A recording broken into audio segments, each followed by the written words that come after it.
Assalamualaikum warahmatullahi wabarakatuh. Perkenalkan, nama saya Naufal Sep Abdillah. Saya dari kelas 12 IPA 2. Di sini saya akan menjelaskan tentang resensi film Sang Kiai. Pada tahun 1942, Jepang melakukan ekspansi ke Indonesia. Di Jawa Timur, beberapa kiai haji dari beberapa pesantren ditangkap karena melakukan perlawanan. Ki Haji Hasyim Asy'ari sebagai pimpinan pondok pesantren Tebu Ireng ditangkap karena dianggap menentang Jepang. Penangkapan ini membuat kericuhan di Tebu Ireng dan menimbulkan reaksi dari para putra beliau. Di antaranya Ki Haji Wahid Hasyim, Karim Hasyim, dan Yusuf Hasyim serta deretan para santri.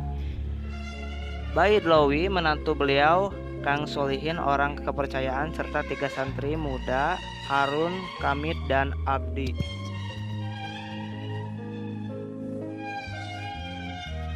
Penangkapan itu membuat situasi pesantren kacau.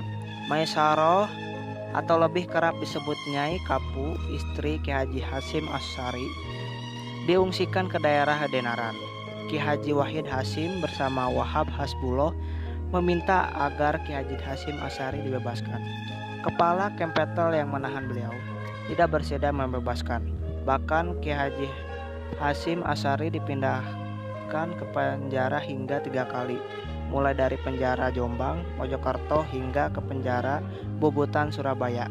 Ki Haji Wahid Hasyim dan Ki Haji Wahab Hasbullah lalu meminta bantuan Abdul Hamid Ono, orang Jepang atau kenalan keluarga. Sementara proses berlangsung, Ki Haji Wahid Hasyim dan Ki Haji Wahab Hasbullah mengadakan pertemuan di Jakarta dengan agenda membebaskan para kiai. Dalam pertemuan tersebut dicapai kesepakatan jalan damai. Sepeninggal Ki Haji Hasyim Asy'ari, sebagian santri memilih hengkang dari pesantren. Harun dan Kamid yang membututi saat Ki Haji Hasyim Asy'ari ditangkap mengalami nasib tragis. Kamid ditembak mati saat kepergok dengan patroli tentara Jepang. Kematian Kamid dan penangkapan Ki Haji Hasyim Asy'ari memunculkan kemarahan dalam diri Harun. Berbeda dengan Abdi yang memilih jalan damai mengikuti langkah Ki Haji Wahid Hasyim, Harun memilih ikut para militan dalam mencuri ransum tentara Jepang.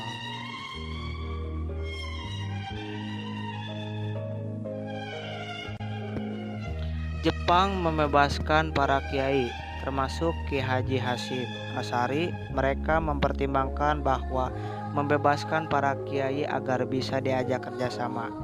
Jepang bahkan mendudukkan Ki Haji Hasyim Asy'ari sebagai ketua Masyumi, Majelis Syuro Muslimin Indonesia.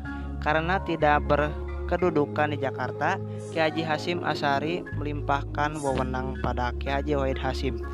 Beliau memilih menetap di Tebu Ireng.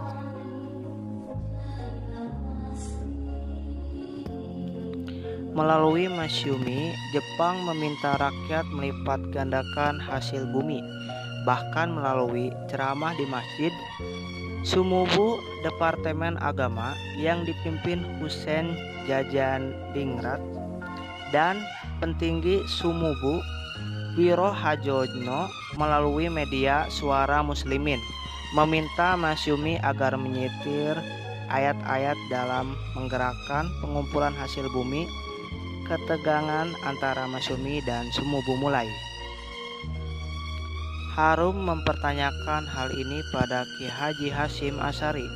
Ia merasa Masyumi berpihak pada Jepang. Ki Haji Hasyim Asy'ari menjawab bahwa Masyumi hanya berpihak pada pembesar-pembesar yang adil. Harun kecewa dan keluar dari lingkup pesantren. Abdi yang mengetahui hal itu mencegah. Menurutnya Harun tidak dapat membaca rencana Ki Haji Hasyim Asy'ari, tapi Harun bersikukuh untuk pergi dari situ. Jepang kemudian mengukuhkan Ki Haji Hasyim Asy'ari sebagai ketua Sumubu sekaligus ketua Masyumi. Kiai Haji Hasyim Asy'ari menerima jabatan tersebut dengan pertimbangan untuk berjuang lewat dalam beliau bisa menolak perintah para santri masuk Heiho.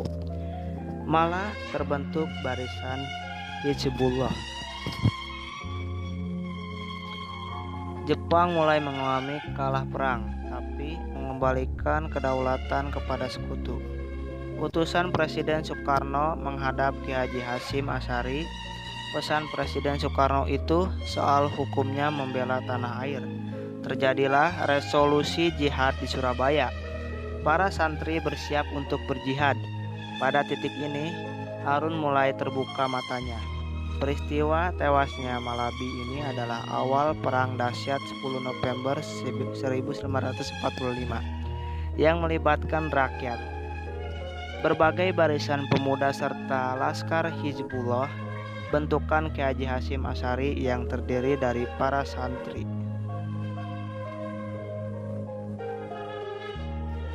Cukup sekian video penjelasan dari saya. Mohon maaf bila ada salah kata yang tidak berkenan. Mohon dimaafkan karena manusia tidak luput dari kesalahan.